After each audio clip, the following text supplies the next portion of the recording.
une belle journée. Absolument. Moi, j'ai passé ma journée avec ma lampe de luminothérapie. Donc, ça va bien. Je me suis fait un peu bronzer. C'est ça. Je trouvais aussi que tu avais un petit teint plus bronzé. On part avec la gang de filles dans moins de 3 jours pour le Sud. Donc, je te garantis que d'ici 10 jours, je vais revenir définitivement avec un teint plus bronzé que ça. Bon, puis ça ne sera pas à cause de ta lampe de luminothérapie. Non, ça va être le vrai soleil. Est-ce que vous entendez bien, tout le monde? Oui, super. Ben, on est très contente, Julie et moi, de vous avoir avec nous ce soir, de prendre le temps de venir discuter, venir chercher de l'information. Donc, il faut choisir de prendre le temps puis de s'arrêter. Donc, merci d'être là avec nous.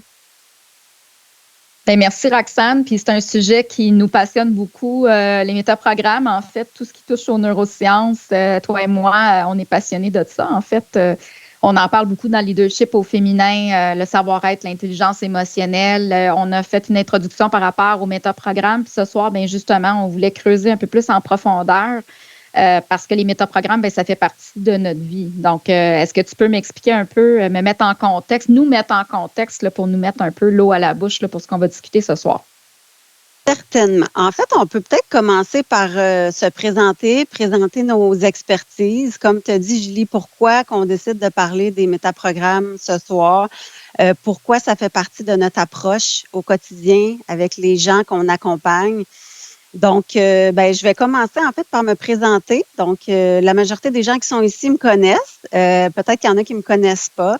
Mon nom, c'est Roxane Larouche. Ça fait plus de 20 ans quand même que j'accompagne les gens à développer leur potentiel. Je suis une passionnée des comportements humains. Je suis convaincue que quand on a les bonnes conditions, les bons outils, les bons environnements, on peut se développer. On peut réaliser des grandes choses, mais ça passe à travers justement des connaissances. Donc, pouvoir comprendre notre mode de fonctionnement. De ton côté, Julie, explique-nous un petit peu justement ton expertise.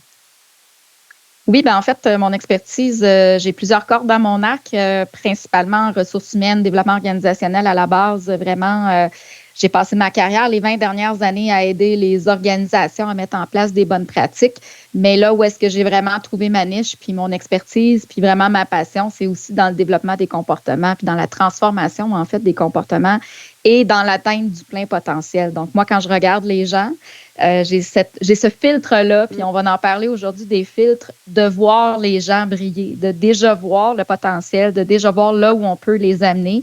Puis en fait, à chaque jour, c'est ça qui me fait vibrer parce que justement, lorsqu'on se développe dans les neurosciences, au niveau de l'efficience cognitive, moi, c'est au niveau de la PNL, programmation neurolinguistique, bien, c'est un peu ça. On observe des comportements, on est capable de voir des patterns, des schémas s'installer, puis ensuite, bien, on est capable d'amener dans le fond, des trucs, des conseils pour que ces personnes-là puissent justement prendre conscience de ces comportements-là, puis engager des changements, parce que la seule variante qu'on contrôle, en fait, ce sont nos comportements. On ne contrôle pas 100% de notre environnement, on ne contrôle pas tout ce qui nous arrive autour de nous. En fait, ça va toujours continuer d'arriver autour de nous, mais comment on va réagir face aux situations, bien, c'est ça qui va changer complètement le résultat, la finalité au bout de ça.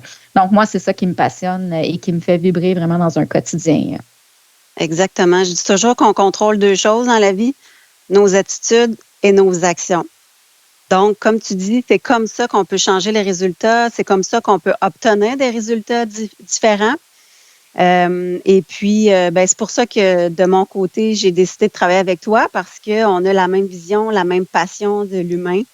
Et quand on voit un individu, on voit le potentiel. Donc, je suis contente d'être ici avec toi ce soir.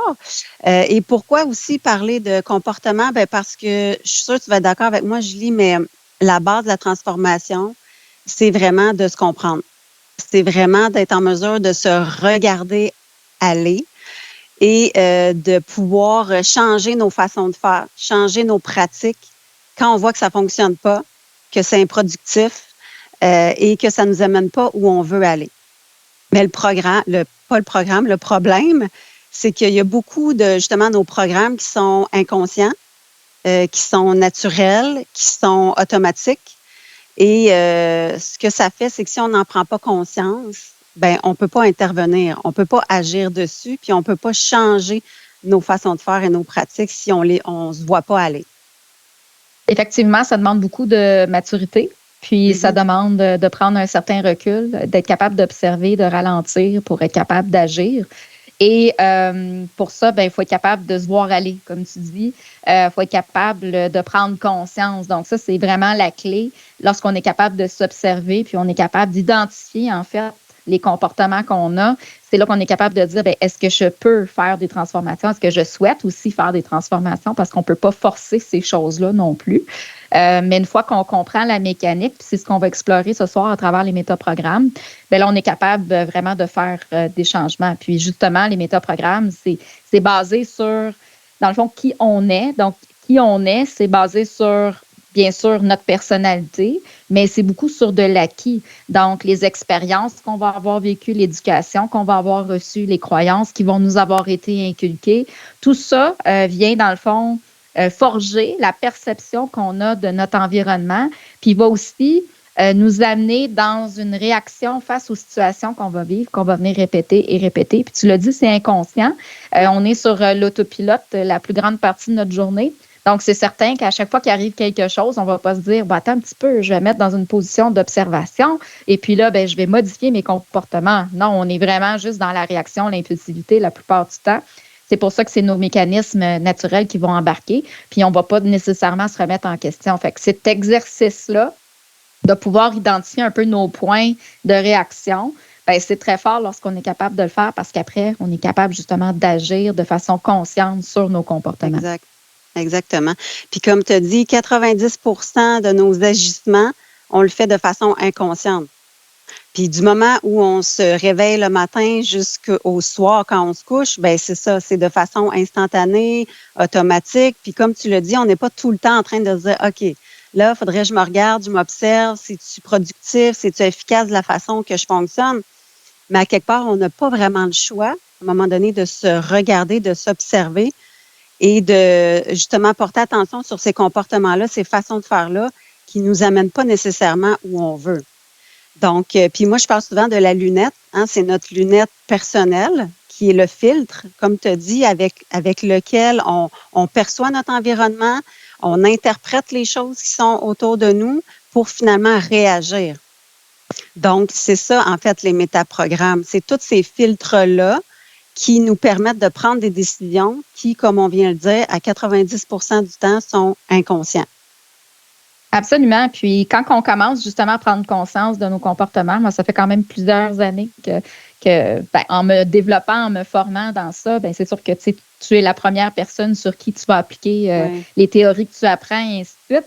Mais moi, de me voir aller, là, j'ai trouvé ça passionnant. Tu sais, j'ai trouvé ça, hey, Julie, là, tu sais, là, come on, tu sais, t'es encore en train de faire ça. Puis, tu sais, ça prend une dose d'humilité, ça prend de l'humour aussi, parce qu'à un moment donné, il faut savoir rire de soi, tu sais, parce qu'on répète des choses, puis, tu sais, on peut rire de soi. Mais quand on tombe dans cette, je veux dire, cette légèreté-là aussi, c'est beaucoup plus facile d'avancer là-dedans que de toujours être dans la lourdeur puis être en train là, de vouloir faire une grosse psychanalyse. En fait, tu sais, c'est vraiment la première étape, c'est de prendre un pas de recul.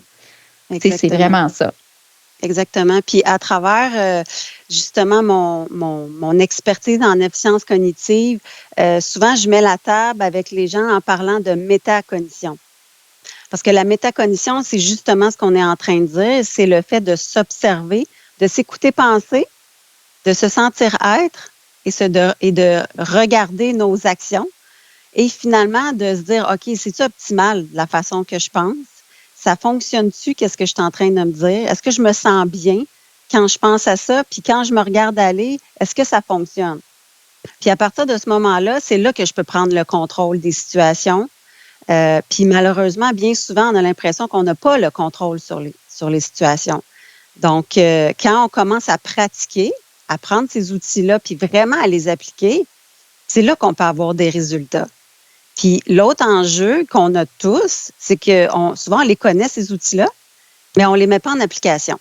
Es-tu d'accord avec moi que souvent on se fait dire, ben moi, je connais ça, les métaprogrammes, oui, la PNL, hein, j'ai étudié, j'ai eu un coach en PNL, tout ça, donc, mais concrètement, qu'est-ce que vous faites aujourd'hui avec ça?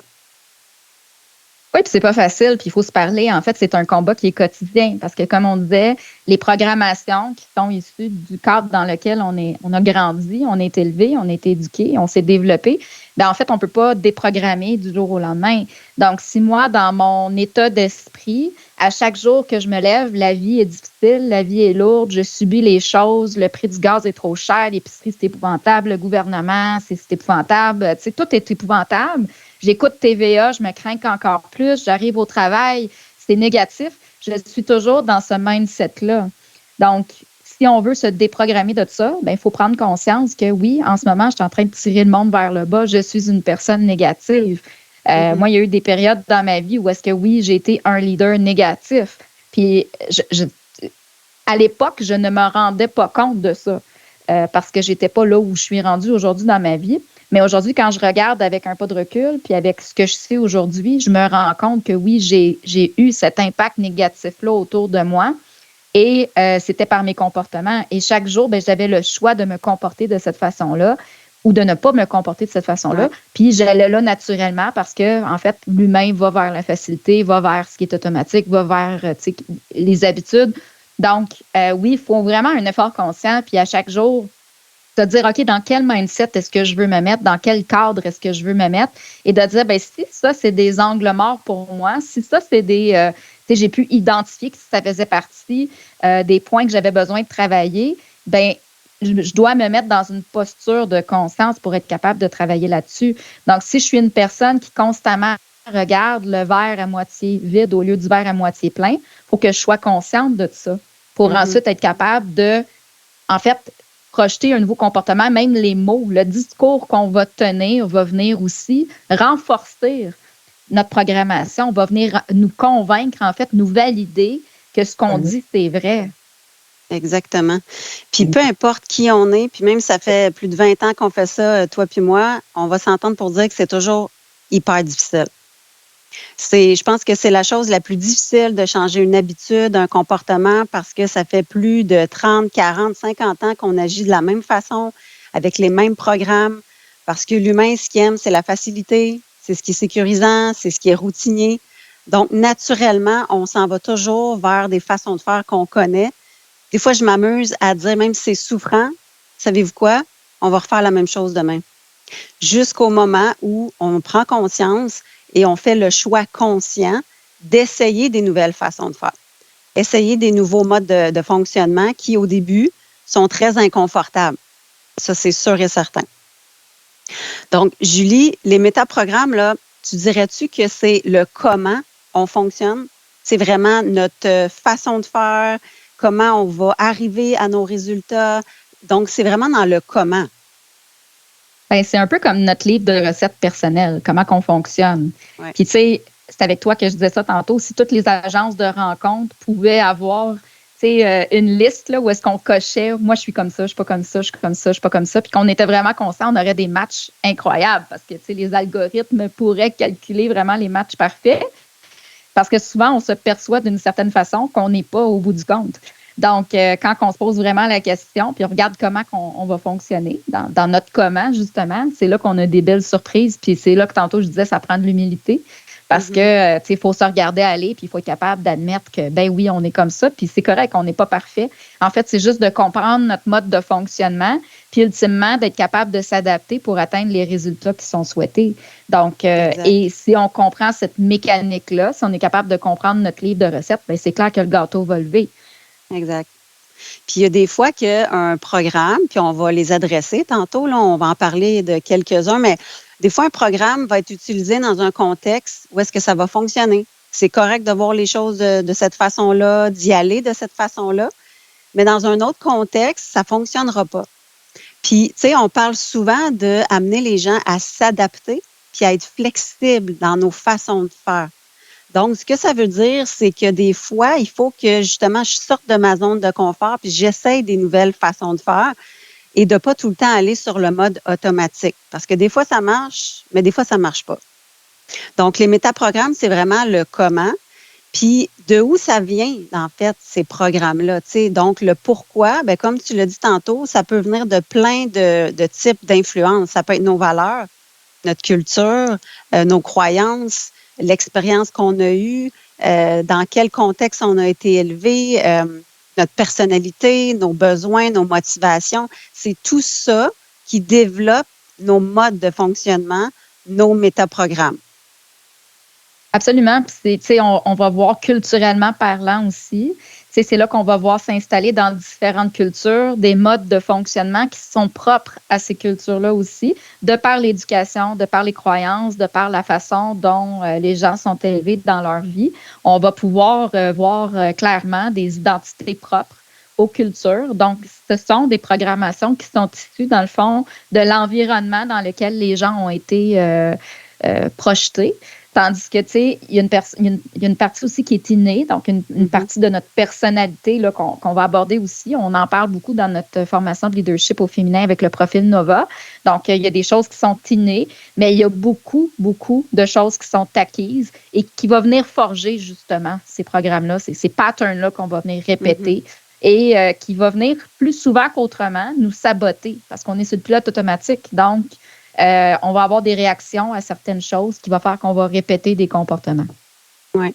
Puis, tu sais, à un moment donné, on a le choix de s'acharner puis de rester campé sur nos façons de faire, nos façons de voir les choses, nos perceptions, ou à un moment donné, de se responsabiliser.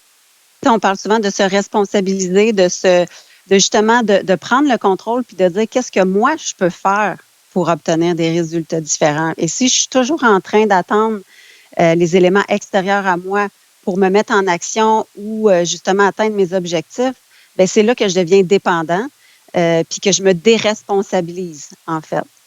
Donc, l'idée, bien, quand je comprends ce mode de fonctionnement-là, je suis consciente de ça, je peux en prendre le contrôle puis me responsabiliser en me disant, OK, je vais essayer d'autres façons de faire, voir si ça fonctionne. Oui, bien en fait, ça ne rend pas les choses plus faciles. C'est même si je souhaite me responsabiliser, demain matin, je me dis, ben là, je m'en vais dans mon plein potentiel, j'achète tous les livres de croissance personnelle qui existent sur le marché. Je suis consciente de mes comportements. Ça ne veut pas dire pour autant que je vais être capable de les changer demain matin. C'est pour ça que ça prend beaucoup de patience, ça prend de la détermination, ça prend du courage, ça prend de l'humilité, donc de la discipline aussi. Discipline. Exactement. Absolument. Puis, ça prend de la motivation. La motivation, je dis souvent, c'est comme la bourse. Hein? Ça monte, ça descend, ça monte, ça descend. C'est pas constant. OK? C'est quelque chose qu'on doit alimenter. Puis, justement, par rapport au métaprogramme puis à la motivation, il y en a un métaprogramme lié à comment, justement, on se motive. Qu'est-ce qui nous motive à passer à l'action? Tu veux-tu nous en parler de ce métaprogramme-là? Celui qui est l'évitement ou la recherche. Oui, bien, en fait, il y a des gens, justement, en fait, les métaprogrammes, c'est pas toujours des opposés. On en discutait cet après-midi pour essayer de conceptualiser et vous préparer l'information, mais en fait, ce ne sont pas toujours des opposés. Et il n'y a pas une liste de métaprogrammes qui existe qui est fixe. Là. Dépendamment des études qu'on va lire, des recherches qu'on va lire, bien, les différents auteurs vont les apporter sous différentes nuances, des fois des terminologies qui sont différentes. Mais au bout du compte, on va comprendre les concepts dans lesquels on va venir se poser pour se questionner. Donc, l'évitement, bien, il y a des gens qui vont éviter à tout prix dans la vie. Donc, éviter de se confronter, éviter... dans le fond, les conséquences négatives. Tu sais, ça va être ça la motivation, dans le fond. Oui, ben en fait, tu sais, on ne veut pas perdre aussi. On ne veut pas se déstabiliser. Donc, on va rester dans le statu quo. On va rester dans par exemple, si je m'en vais concrètement, le Roxane, on va éviter de changer de relation. Tu sais, on va rester dans notre relation de couple, même si elle ne nous nourrit plus, même si on sait que je me sens pas en amour, je me sens pas épanouie. Je suis pas épanouie, ben je vais rester là parce que c'est confortable, parce que ce n'est pas risqué, parce que je ne veux pas aller déstabiliser ma routine, mon environnement que j'ai travaillé autour de moi. Donc, je suis dans l'évitement. Et il y a des gens, mais ça va être le contraire, ils vont être carrément dans la recherche d'opportunités, prendre le risque, aller oser, essayer, déconstruire, reconstruire. Donc, on va avoir deux paradigmes qui sont vraiment parallèles. Et on va voir des patterns s'installer. Donc, la personne, généralement, qui va rester longtemps dans sa relation, elle va rester longtemps dans sa job aussi. Elle ne sera pas nécessairement heureuse là non plus, mais elle va se dire mes conditions de salaire sont bonnes, mes conditions de travail sont bonnes. Donc, je reste là parce que c'est un parti qui est sécure. Oui. Elle a peur Donc, de je ne prends perdre. pas de risque. Exactement. Absolument. Elle est plus dans un mode voir ce qu'elle va perdre, ce qui va changer, la peur, la crainte, les doutes, plutôt que de se dire, ben qu'est-ce que ça pourrait être de mieux, tu sais? Qu'est-ce que je pourrais avoir encore plus qui va me convenir, qui va répondre à mes besoins? Donc, comme tu dis, ça fait qu'on va rester dans des positions confortables. Tu sais, tantôt, je parlais de souffrir, là, même si c'est souffrant. Ben oui, parfois, on va rester dans des contextes, des situations qui sont très toxiques, qui nous conviennent plus parce qu'on a ce programme-là. Tu sais, on a cette façon de percevoir la situation comme étant plutôt une perte versus un gain, aller chercher quelque chose de mieux ailleurs. Tu sais. Puis ça m'amène à parler aussi, tu sais, au niveau de comment on traite l'information, on a comme deux modes. Hein? Notre cerveau, là, quand il est face à une situation nouvelle, complexe, comme on dit depuis tantôt, soit qu'il va s'en aller dans le mode automatique, il va vouloir refaire les mêmes choses, il essaie de, tu sais, il utilise les programmes qu'il connaît, même s'ils ne fonctionnent pas, les mêmes schémas. Donc, on essaie de reproduire les mêmes choses et finalement, ce qui se passe, c'est qu'on obtient les mêmes résultats. Versus l'autre mode, notre cerveau qui va utiliser, mais qu'on doit s'entraîner à utiliser, c'est le mode préfrontal. Ce mode-là, ben lui, est en mode solution. Il est en mode, OK, j'ai jamais essayé ça, je vais le faire. Je vais essayer une nouvelle façon de réagir, une nouvelle façon de faire les choses parce que je suis dans l'innovation puis je refuse le statu quo. Fait que c'est un petit peu ça, tu sais, l'évitement versus la recherche. On peut faire des parallèles aussi avec notre façon de traiter l'information quand on est face à de la nouveauté, par exemple. Absolument. Puis, tu sais, ça m'amène, tu sais, je prends des notes pendant que tu parles, Roxane, pour ne pas oublier les informations, mais tu sais, notre cerveau cherche toujours à dépenser le moins d'énergie possible. Donc, c'est sûr que tu sais, la facilité, les circuits qui sont les plus courts possibles, c'est ce qui va se passer là, en termes de réaction. Puis tout ce qui nous demande un recul, une observation, une introspection, bien, ça demande plus d'énergie. Donc, il faut penser aussi que quand on est dans ce mode-là, on ne peut pas être non plus fatigué. On ne peut pas être dans un mode où est-ce que j'entreprends tout, je déménage, je change de job, tu sais, je change de chum, je fais tout ça en même temps. À un moment donné, ton corps ne sera pas capable de suivre non plus. Ça prend de l'énergie pour être capable de se projeter là-dedans puis d'être en train de vivre ça.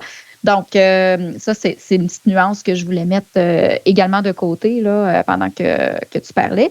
Puis, effectivement, je fais le lien aussi avec les profils Nova. Tu sais, nous, on travaille avec les profils Nova au niveau des analyses psychométriques, mais on voit clairement dans les tendances, les jaunes et rouges, où est-ce que, tu sais, c'est beaucoup plus instinctif, réactif, où est-ce qu'on analyse un peu moins versus les profils qui sont plus vert et bleu fort, où est-ce qu'on va chercher de la méthodologie, de l'analyse, de la conformité, de la rigueur. Donc, si vous avez vos tests Nova pour celles qui suivent la formation de leadership au féminin, bien, vous pouvez déjà vous positionner dans ce métaprogramme-là. Est-ce que vous êtes une personne qui est plus orientée sur la stabilité, le statu quo, donc un fort profil bleu-vert, ou est-ce qu'on est dans la recherche de nouveautés, de risques et d'opportunités? Et là, on va s'en aller dans le rouge-jaune. Donc, ça aussi, c'est un parallèle qui est bien intéressant. Oui, on le disait tantôt, un des éléments qui influence justement notre façon de percevoir notre environnement puis nos programmes, bien, c'est notre personnalité. Donc, le profil de personnalité, il y a beaucoup de parallèles à faire avec ça, dont le programme un peu optimiste et pessimiste. Tu sais, la personne qui va voir le verre à moitié plein versus la personne qui va voir le verre à moitié vide. Dans nos profils, dans notre type de personnalité, on peut avoir une tendance d'un côté versus l'autre. Puis c'est sûr que ça impacte nos façons de voir notre environnement, de percevoir les choses. Si je suis une personne plus optimiste, ben je vais probablement être plus en mode solution. Tu sais, je ne vais pas me laisser accabler par un problème. Tu sais, je suis optimiste. Je me dis, OK, il y a des possibilités, il y a quelque chose à faire. Versus si j'ai une tendance un petit peu plus pessimiste à voir les choses de façon négative, bien, c'est sûr que quand il se passe quelque chose dans ma vie, je sens que j'ai peu de contrôle. Je ne vois pas nécessairement tout de suite les solutions. Donc, je perds un peu de ma capacité à me ressaisir puis à me mettre en action pour qu'il se passe quelque chose puis adresser une situation. Absolument. Puis, tu sais, moi, il y en a un autre aussi, métaprogramme. Puis, on vous a préparé une liste qu'on va vous mettre sur la plateforme également de 10 métaprogrammes simplement pour être capable de vous positionner un peu. Mais c'est le micro-macro aussi. Donc, est-ce qu'on regarde les informations de façon spécifique ou on les regarde de façon plus globale lorsqu'on analyse une situation? Donc, moi, je ris un peu, mais tu sais, je les veux pas les détails. Moi, quand quelqu'un vient me voir, tu sais, donne-moi le big picture. Puis, tu sais, toutes les choses qui traînent autour, là, ça ne m'intéresse pas. En fait, je le dis honnêtement, là, tu sais, je veux pas le savoir. Moi, je veux juste savoir le big picture. Mais là, il y a des gens qui vont arriver puis qui vont tout vouloir expliquer dans le détail, puis là, la virgule, puis le point, puis la barre sur le T, puis là, y aller avec beaucoup de longueur puis de détails. Puis là, c'est là que lorsqu'on se comprend, on se connaît, c'est sûr qu'on me perd. C'est là qu'on te perd. Mais tu sais quoi? Tantôt, je disais, les deux sont bons, dans le sens que des fois, dans le contexte, c'est correct d'y aller de façon globale, de regarder ça avec hauteur, puis vraiment de façon globale. Puis des fois, c'est correct d'aller dans le détail, puis de s'asseoir, puis de planifier, puis de structurer. Tu sais, comme je disais tantôt, c'est de trouver la bonne façon au bon moment. Et si tu vas toujours dans ton programme de macro, ben c'est là que ça ne marche pas à un moment donné. Si tu t'acharnes toujours à être dans ce mode-là, c'est là que tu n'atteins pas les résultats que tu veux. Puis là, on riait beaucoup tantôt parce qu'on dit on va donner l'exemple de quand on va à l'épicerie. Donc, tu sais, moi, je pars à l'épicerie avec une liste. C'est sûr, j'oublie la moitié de ce qu'il y a sur ma liste quand je sors de l'épicerie. Pourquoi? Parce que je regarde ça vite, je regarde en diagonale, je pars en haut de ma liste, je vais en bas. Tu sais, je suis pas structurée. Donc, tu sais, ça aussi, c'en est un programme, une façon de faire qui me nuit finalement parce que je sors de l'épicerie puis là, je t'en maudis après moi parce que je le sais que j'ai pas fait comme il faut puis que je perds mon temps puis que la moitié de ma liste est pas dans mon sac. Bref. Donc, on trouvait ça très drôle. Puis l'autre exemple, Julie, je te laisse expliquer l'histoire de la recette. Bien, c'est ça aussi. Est-ce qu'on suit un plan? Ou est-ce qu'on est plus intuitif? T'sais? Puis pensez, quand est-ce que vous avez monté un meuble IKEA? Puis est-ce que vous avez suivi le plan à la lettre ou vous avez dit ah non, c'est correct, là, moi je vais y aller comme ça. Puis je vois Marie-Hélène qui rit. ça percute, mais on parlait d'une recette. Ben oui. Moi, j'haïs suivre des recettes. J'haïs ça. Il y a trop d'étapes, c'est trop long. Je me sens comme pognée dans une façon de faire, un processus. Fait qu'on se dit, moi puis Julie, qu'on fait jamais des recettes de dessert parce que tu peux pas être créatif. Tu sais, un dessert, là, il faut vraiment que tu sois précise dans tes quantités puis tout ça. Fait que ça, c'est des exemples drôles et cocasses. Mais ça, cette façon d'opérer-là, ça se retrouve dans d'autres moments dans nos vies, là, dans d'autres contextes. Ben absolument, parce qu'on transfère tout. Puis, tu sais, les gens qu'on accompagne en coaching, que ce soit du coaching professionnel ou personnel, moi, je dis toujours, tu sais, des fois, j'accompagne des directeurs, puis là, ils me disent, je pensais pas qu'on allait travailler sur, tu sais, mes bébites personnelles. Oui, mais tu sais, tu es un individu, tu es un être humain qui fonctionne dans un environnement professionnel, mais je veux dire, on ne se dissocie pas. On est la même personne dans notre vie personnelle que professionnelle. Puis si je suis pas une recette dans ma vie personnelle, il y a des bonnes chances que je ne suive pas le plan rendu à ma job. Tu sais, que j'essaie d'être un peu plus intuitive, que je me promène de façon un peu plus spontanée et moins linéaire dans mes façons de faire. Et c'est là que dans notre environnement, bien, on va trouver des personnes qui vont venir nous compléter parce qu'effectivement, qu'on ne peut pas être bon partout, puis on ne peut pas tout faire non plus, on ne peut pas se dénaturer. Donc, c'est important de bien s'entourer. Mais pour bien s'entourer, il faut être conscient de nos limitations. Exactement. Puis c'est pour ça que je parlais de s'adapter puis d'être flexible. Fait que la première clé, c'est d'être consciente. Tu sais, je sais sont où mes forces, sont où mes limites.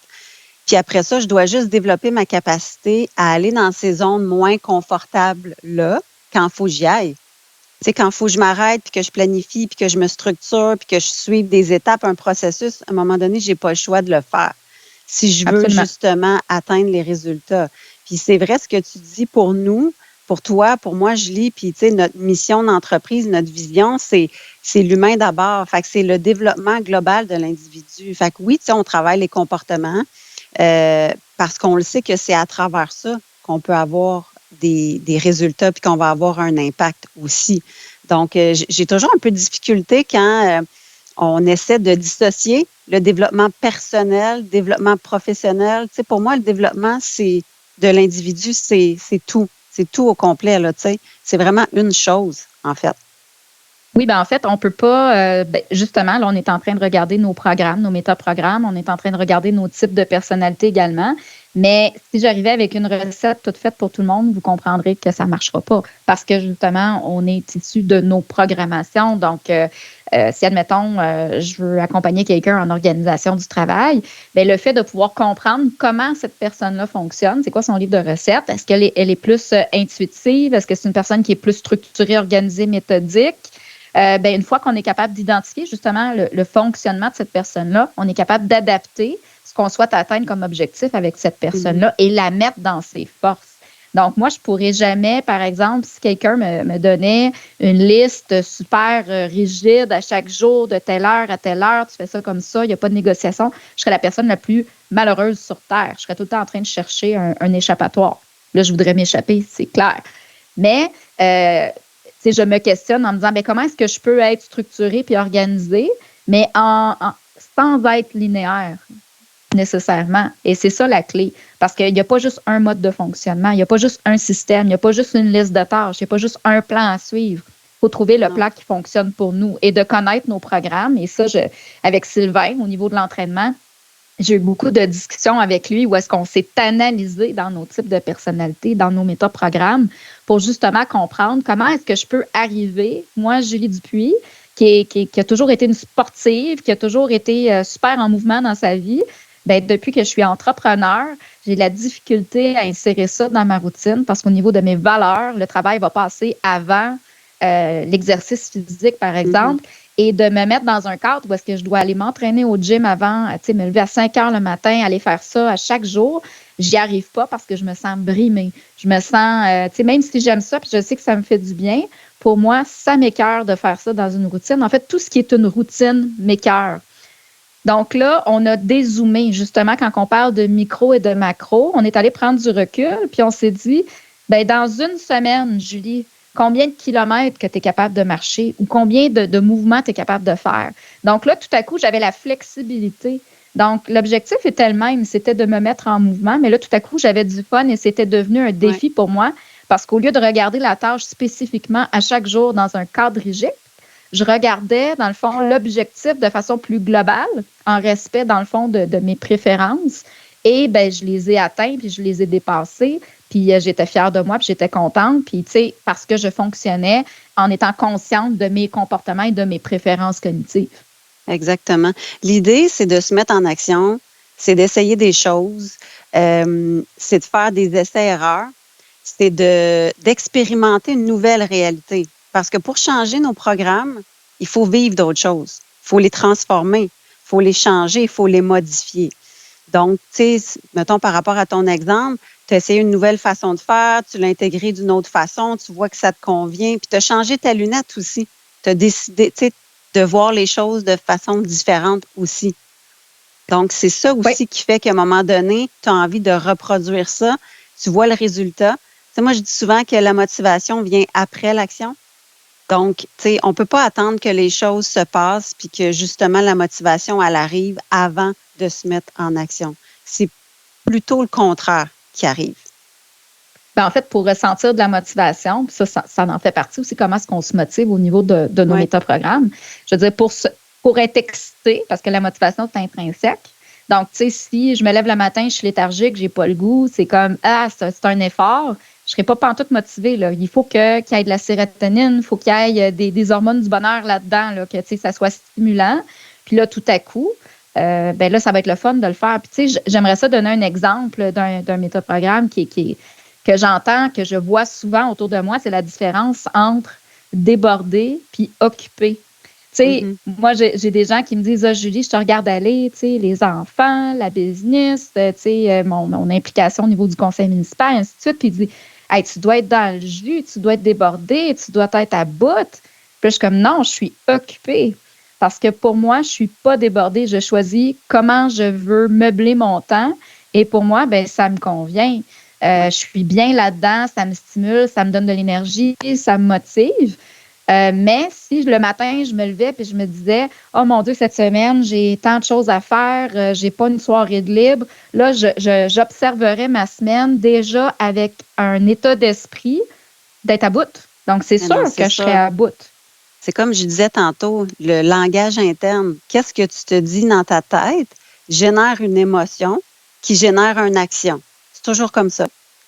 Donc, si, comme tu es en train de nous expliquer, tu dis, ben, tu sais, ça me tente pas, c'est lourd, c'est plate, tu sais, bref, comment je me sens? Je suis pas motivée, j'ai pas le goût, j'ai pas d'énergie. Fait que qu'est-ce qui se passe? Ben, je le fais pas.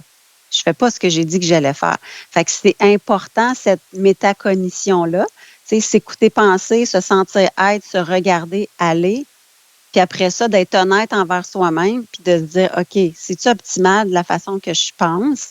Ça m'aide-tu que je me sente comme ça? Puis quand je me regarde aller, ça va-tu m'amener où je veux aller? Tu sais?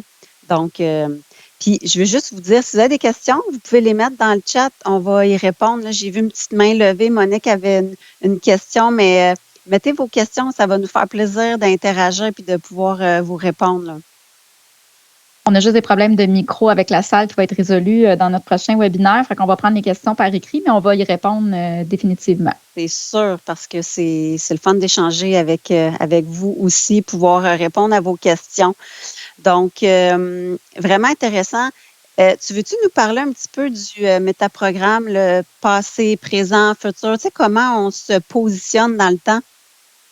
Oui, ben en fait, celui-là, il est intéressant. Puis, en fait, on dit souvent en psychologie que les gens qui vivent beaucoup dans le passé vont raconter dans le temps, puis j'ai fait ça. Puis toujours dans le passé, c'est des gens qui sont un peu dépressifs, qui vont vivre un peu la vie basée sur qu'est-ce qu'ils ont accompli ou pas accompli dans le passé. Ensuite, on va avoir les gens qui sont toujours en train de se projeter dans le futur, vont être de nature plus anxieuse. Puis on dit toujours, ben on va essayer de se ramener au présent pour vivre le moment présent, mais même vivre dans le moment présent peut engager certaines formes de mécanismes de défense qui va faire que finalement, on se programme d'une certaine façon. Moi, j'ai beaucoup misé là-dessus dans les dernières années de me ramener dans le moment présent. Puis, je vis vraiment jour après jour. Les gens me demandent, mais Julie, tu fais quoi vendredi? Je ne sais pas, je suis rendue à lundi, je suis rendue à mardi. Puis, ça a été une déprogrammation parce que j'ai passé aussi des années à me dire, j'aurais dû, qu'est-ce que j'ai fait, vivre dans le passé, puis à me dire, mon Dieu, j'ai peur de ce que je vais faire en avant. Donc, je me suis vraiment programmée à être dans le présent. Mais il faut être capable de s'adapter. Donc, il faut être capable de dire qu'est-ce que je vais faire la semaine prochaine parce que ça peut devenir une forme de comportement d'évitement aussi que de ne pas vouloir voir qu'est-ce qui se dresse devant nous parce qu'on est ici et maintenant. Donc, ça en est un métaprogramme par rapport à la relation qu'on a au temps. Mais encore une fois, c'est d'en être conscient. Oui. Puis, ce qui est intéressant, comme tu dis, c'est que c'est correct des fois d'être dans le moment présent. Mais des fois, c'est correct d'aller voir un peu plus loin, de se fixer des objectifs, de se projeter aussi. Puis c'est correct d'aller voir dans notre passé pour utiliser cette expérience-là, pas refaire les mêmes erreurs. Fait que, encore là, ça revient à ce que je disais tantôt, c'est d'être à la bonne place au bon moment, avoir les bonnes façons de faire par rapport au contexte, à la situation. Donc, d'être toujours dans le présent, c'est pas mieux non plus parce qu'à un moment donné, ben ça se peut que tu passes à côté d'un échéancier, tu n'as pas prévu, tu n'as pas été voir ton agenda la semaine prochaine. Fait que là, tu ris parce que tu te reconnais un petit peu. Non, mais c'est parce qu'on va le dire, on va la donner l'excuse. Ah, moi, je vis dans le moment présent, puis c'est ça. Ça revient à, j'ai ouvert mon passeport hier pour le voyage de vendredi, puis là, ma collègue, elle capotait. Elle dit, Julie, t'as-tu vérifié? Non, moi, je suis comme aujourd'hui, je suis rendue là dans ma liste. Puis là, il faut que je vous dise, quand elle a envoyé la photo, j'ai eu une petite frousse. J'étais sûre qu'elle était pour nous dire, mon passeport, il est échu. Donc, ou l'autre chose, ben, tu oublies ta valise, tu sais, parce que tu l'as fait à la dernière minute. Puis, tu sais, ça, c'est le genre d'affaires qui t'arrive. C'est drôle, on en rit, mais ce que je trouve important, c'est qu'on est consciente. C'est ça l'idée. Tu sais, à un moment donné, on ne peut pas être parfaite. Cependant, c'est que je ne peux pas toujours refaire les mêmes erreurs à un moment donné. Effectivement, puis c'est ça qui est vraiment passionnant des métaprogrammes, puis d'être capable de s'observer, de prendre un pas de recul, c'est de dire, qu'est-ce que je fais? Qu'est-ce que je répète tout le temps qui me met dans cette situation-là? Puis, tu sais, souvent, on va entendre les gens dans leur travail, « Ah, je me suis encore mis dans cette situation-là. Tu sais, je me suis encore mis dans une position où est-ce que, tu sais, je vais vivre telle chose. Puis, tu sais, ça marche pas. » Mais, tu sais, faut s'observer puis dire, « Bien, qu'est-ce que j'ai encore fait qui m'a mis dans cette situation-là? » Puis, tu sais, c'est pas toujours évident que de l'admettre puis de se l'admettre en premier lieu. Mais une fois qu'on est capable de le faire, c'est avec beaucoup plus de légèreté qu'on est capable de l'adresser. Puis, tu sais, on travaille ensemble, Roxane, nous, puis on les met de l'avant souvent, nos programmations, pour s'observer, puis commenter, puis voir comment on va réagir dans des situations qu'on vit ensemble. Puis, c'est un bon exemple de conscience. On le sait qu'on n'est pas parfaite. On le sait que on va vivre de certaines façons. On sait qu'on va avoir besoin des gens autour de nous qui vont venir, par exemple, plus nous structurer, nous organiser parce qu'on est plus intuitive, on est plus dans la vision. Donc, d'être capable de prendre cette position-là, bien, ça nous permet justement de bien s'entourer, de bien se compléter parce qu'on pourrait être en train de pelleter des nuages puis on serait super excités, mais au bout du compte, il n'y a rien qui se passerait ou pas comme on voudrait. Effectivement. Il y a Monique, je vais aller voir un petit peu dans les commentaires, mais Monique, elle disait que tu donnais l'exemple du plan. Puis en fait, l'objectif, c'est le chemin qui compte aussi. Tu sais, c'est comment on s'y prend pour atteindre notre objectif. Parce que ma façon de faire à moi, ta façon de faire à toi, ça peut être différent. Oui, bien en fait, tu sais, l'objectif peut... Bon, on a un objectif à atteindre. Si on est capable de voir qu'on ne l'a pas encore atteint, puis tu sais, on se fait tous des beaux objectifs là, à chaque début d'année qu'on n'atteint pas, certains qu'on atteint. Mais la constance, c'est de se dire, bien, comment est-ce que je vais faire pour l'atteindre, cet objectif-là? C'est le comment. Puis, tu sais, moi, je voulais m'entraîner, je voulais me mettre en mouvement, pas... parce que je sais que c'est bon pour la santé. J'ai une motivation idéologique qui est très forte par rapport à la santé, mais pourtant, je n'arrivais pas à le faire parce que je n'avais pas trouvé le cadre dans lequel j'allais bien fonctionner pour être capable de le faire en fonction de mes valeurs puis en fonction de mes priorités. Donc, le fait de pouvoir l'analyser, de vraiment le dessiner, puis de dire, OK, ça, c'est mon métaprogramme, ça, c'est comment que je fonctionne. Je vais arrêter de me mettre des lunettes roses, là, puis de penser que je suis organisée, là. Je ne serai jamais la fille qui va suivre une routine.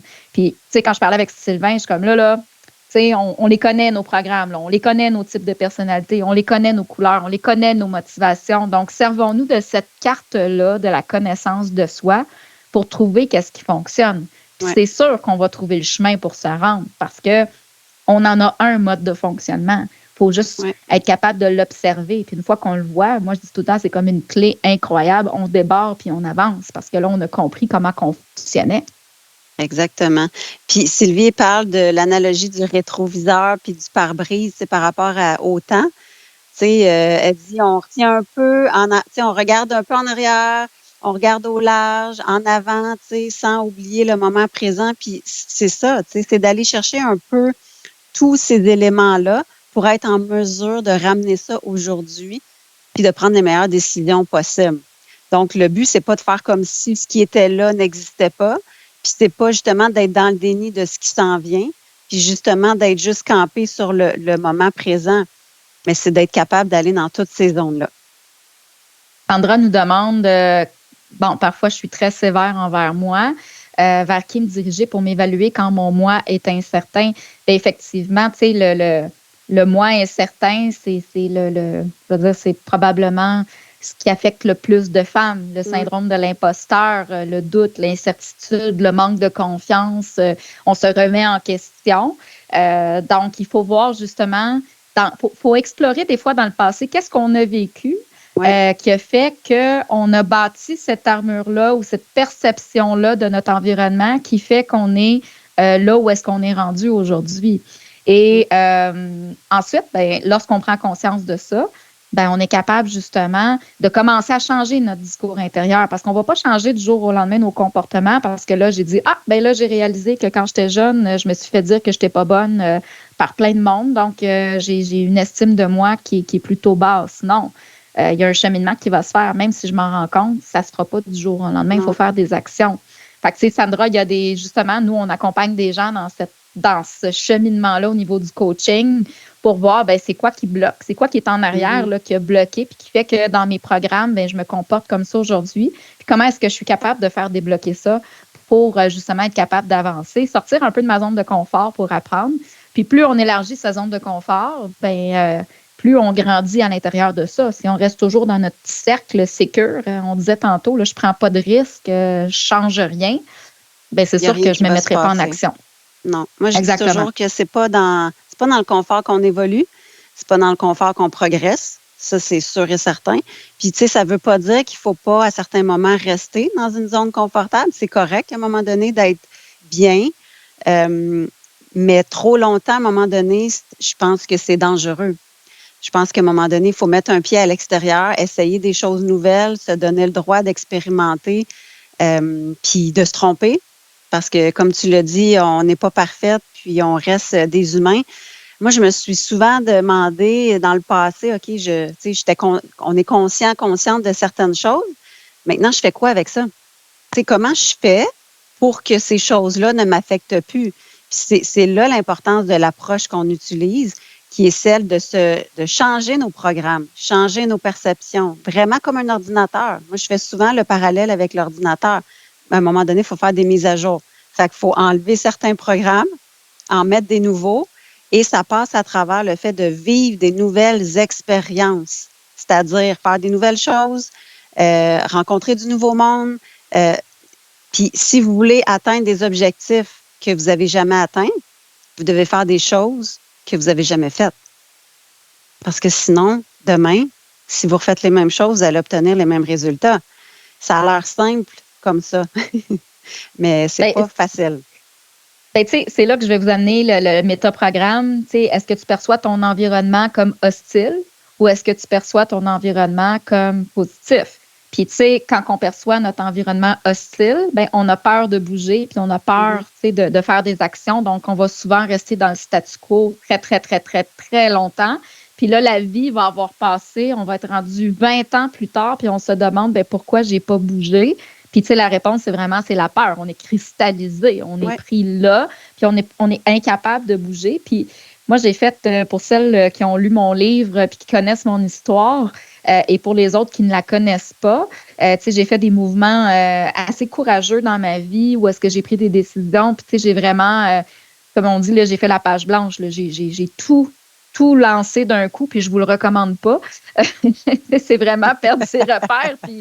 Mais, c'était un cri du cœur. C'était vraiment, je voulais me retrouver. Mais le jeu du « so what », je l'ai beaucoup joué en boucle. Parce que quand tu dois prendre des décisions, puis que ça te provoque une remise en question, une anxiété, tu sais, Sandra, ce que tu dis, tu sais, quand j'ai un doute, là, il faut que tu te poses la question, c'est quoi le pire qui peut arriver? Quoi le pire qui peut arriver? 96% de toutes les peurs qu'on se fait n'arriveront jamais. Donc, tu sais, so what? So what? So what? So what? Donc, tu sais, s'il arrive ça, so what? OK, il va arriver ça. Et là, so what? Il va arriver ça. Puis là, so what? Puis là, tu finis par un peu déconstruire cette montagne de peur que tu t'es fait, puis que tu penses que tout le monde va s'écrouler. Tu sais, il n'y a plus rien qui va fonctionner. Puis finalement, c'est pas ça. Et tu te rends compte que tu vas passer un pas devant. Et là, ça va te libérer, ça va te faire grandir. Puis tu vas te dire, pourquoi j'ai eu si peur de passer à l'action? Ouais.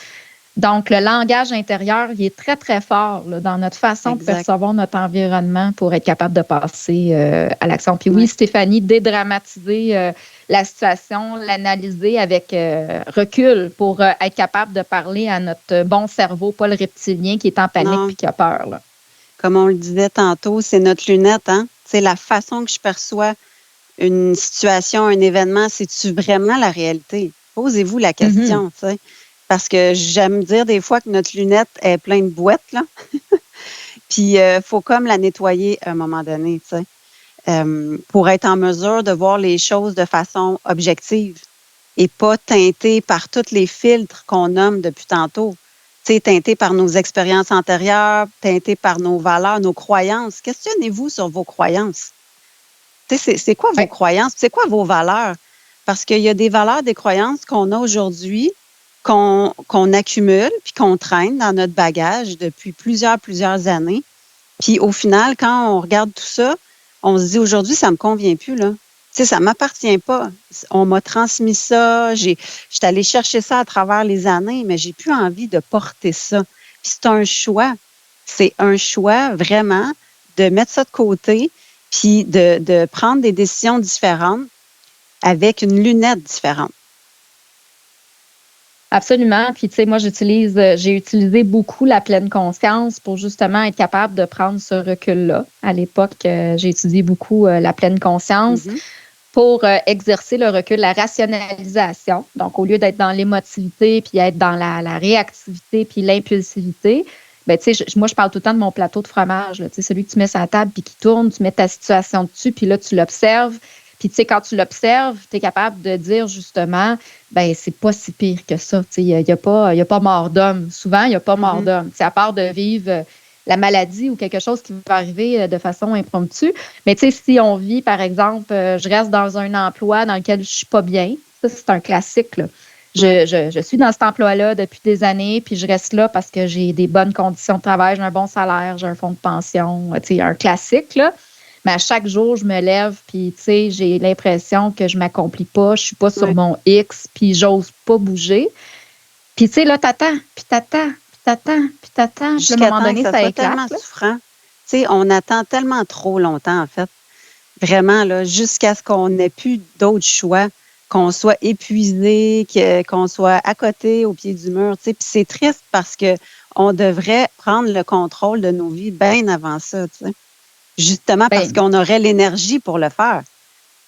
En fait, si on est dans un mindset positif, par exemple, je fais le choix conscient que je suis plus bien dans mon travail, donc je veux quitter mon emploi, ben, je suis capable de le voir objectivement. Donc, qu'est-ce que je veux? Je vais être capable d'analyser, je vais être capable de projeter, de faire des recherches qui sont rationnelles au lieu de me rendre justement à bout, comme tu dis, Roxane, puis d'être dans un état où est-ce que je suis épuisée.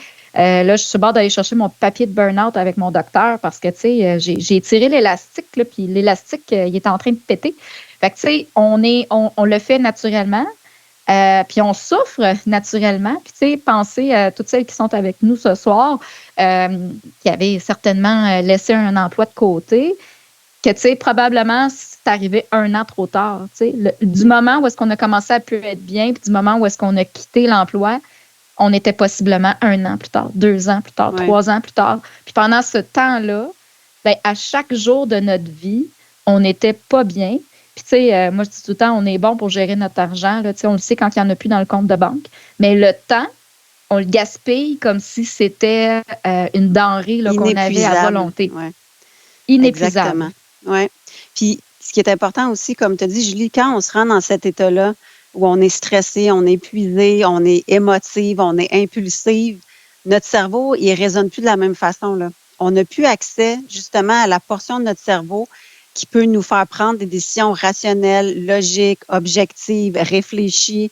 Fait que tout va tout croche, en fait, tu sais. C'est probablement là qu'on est en moins bonne position pour prendre des bonnes décisions.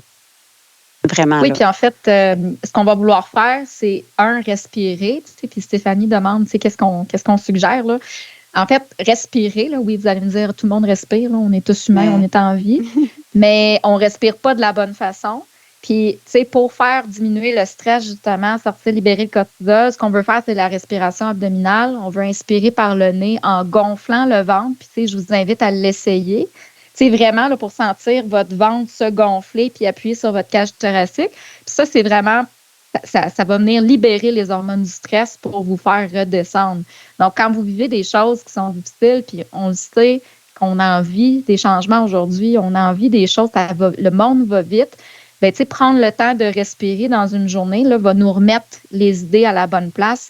Donc, juste de commencer par des exercices de respiration consciente, donc respiration abdominale, on inspire par le nez, on expire par la bouche, puis on va venir à l'inspiration gonfler le ventre. Ça va déjà nous amener un sentiment de calme et de recul pour nous faire voir plus clair. Et si on ne fait pas ça, ben là, on embarque dans le stress, puis on embarque dans l'adrénaline, puis là, on réfléchit plus, tu sais. Puis, je suis allée en Inde Oui, absolument. Tu sais, j'étais allée en Inde en 2019, juste avant le COVID. Puis les enfants apprennent à respirer à l'école, à la maternelle. Donc, tu sais, je passais devant des écoles, puis les enfants étaient tous alignés dehors. Puis, tu sais, le Sherpa nous dit, ben, ils sont en train de faire un cours de respiration. Puis, tu sais, je trouvais ça brillant. Puis, je me disais, mon Dieu, à 5 ans, en maternelle, sont en train d'apprendre, justement, à prendre le contrôle de leurs émotions. Puis, tu sais, le Sherpa me dit, oui, mais tu sais, dans la vie, la seule chose que tu as, c'est ta capacité de réagir. Puis, si tu n'es pas capable de respirer, ben, tu ne seras pas capable d'avoir une réaction Oui. consciente. Donc, oui, la respiration, c'est la base de toute chose pour être capable, justement, de prendre un pas de recul puis s'observer. Exactement. S'arrêter, s'écouter penser. Tu sais, quand on parle justement des croyances, les valeurs, il y a des phrases que vous dites dans votre tête et que vous n'entendez pas.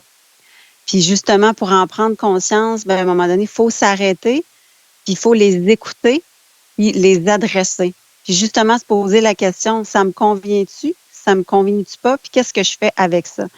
Puis c'est important, la métacognition, justement, parce qu'il n'y en a pas d'autre façon de faire.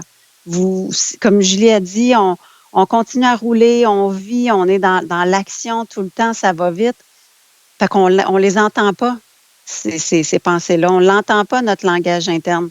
Comme tu dis, respirer, méditer. Moi, je fais beaucoup de méditation, de la visualisation, l'exercice physique. Prenez soin de vous. On doit prendre soin de nous. C'est important. Ça fait partie justement du développement, puis d'être dans un contexte, un état optimal pour se transformer. Oui, puis tu sais, on a beau travailler fort puis être fatigué, puis tu sais, je reviens, tu sais, je suis très occupée depuis quelques mois, puis tu sais, il y a des gens qui me disent, Julie, tu dois être brûlée. Puis tu sais, moi, je réponds, non, j'ai jamais été aussi bien de toute ma vie. Tu sais, pourquoi? Parce que je suis dans un état de conscience qui est optimal, je m'observe, je nomme, puis nommer comment on se sent aussi va enlever l'émotion sur la situation. Donc, si je suis en train de vivre quelque chose, si je recule il y a 15 ans, j'aurais jamais pu dire en ce moment, je me sens de cette façon-là. Mais présentement, quand je vais vivre une émotion, je vais essayer de nommer, OK, pourquoi je me mets dans cet état-là? Pourquoi est-ce que l'émotivité est en train d'embarquer? Qu'est-ce que je suis en train de vivre en ce moment qui est en train de faire remonter quelque chose? Puis justement, quand on prend ça, ce pas de recul-là, puis qu'on l'écrit, parce que, tu sais, moi, je dis toujours à mes clientes avec lesquelles je travaille, ben, traîne-toi un calepin, puis tu sais, quand tu vis quelque chose, écris-les tout de suite parce que, tu sais, il y a quelque chose qui a eu un trigger. Il y a quelque chose qui a fait qu'il y a eu une réaction. Donc, si on veut être capable d'identifier le programme ou, tu sais, qu'est-ce qui est, dans le fond, la cause, la source de ça, ben, tu sais, il faut être capable de l'identifier puis de le nommer. Puis après ça, on peut travailler autour de ça.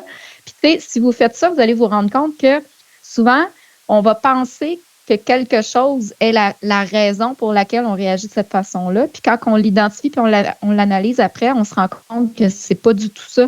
C'est quelque chose qui est caché en arrière dans nos pleurs d'oignons, beaucoup plus loin, qui fait qu'on a eu cette réaction-là. Donc, ce manque de confiance-là, Sandra, quand tu disais tantôt, tu sais, j'ai un doute, mais le doute, ça fait probablement des années que tu l'alimentes. Donc, ça fait des années que tu doutes. Puis là, ben, il s'est ajouté des couches de doute. Et là, pour être capable d'enlever ça et de retourner à la base, ben, il faut être capable justement de l'identifier, de le nommer, puis de les adresser. Donc, identifier une émotion, la nommer, va enlever le pouvoir qu'elle a sur nous aussi. C'est l'exercice des 5 pourquoi, hein? Décortiquer une situation. Un premier pourquoi nous donne une réponse. Ensuite, à cette réponse-là, on ajoute le pourquoi. 5 fois comme ça, à un moment donné, on va toucher à la vraie raison, à la vraie situation, comme tu dis, qui est la source de nos défis, de nos challenges. Donc, il est déjà 8 heures. Est-ce qu'il y a d'autres questions? On est disponible si vous avez des questions, des commentaires. Ça a été vraiment un plaisir de passer cette heure-là avec vous, avec toi, Julie, toujours. Mais oui, absolument. Puis, tu sais, pour les gens qui sont avec nous ce soir, ben, on va essayer de faire des capsules comme ça. En fait, on va pas essayer, on va faire des capsules comme ça entre nos formations de leadership au féminin puis de leadership de performance pour justement vous donner des trucs complémentaires pour aller creuser un peu plus de façon informelle aussi. Quand on est en formation, on est dans un cadre où est-ce qu'on a préparé des choses pour vous. quand on est en discussion comme ça ce soir, bien là, on est vraiment en train de se promener un peu dans nos expertises puis de pouvoir réagir avec vous. Donc, on vous invite, dans le fond, à être des nôtres puis de profiter de ces moments-là pour justement aller remplir votre sac là, d'outils puis de prise de conscience pour être capable d'avancer. Bien, merci à tout le monde. Puis on espère vous retrouver dans un 2e, 3e, 4e webinaire. Merci tout le monde. Bonne soirée. Bonne soirée. Bye bye. Bye bye.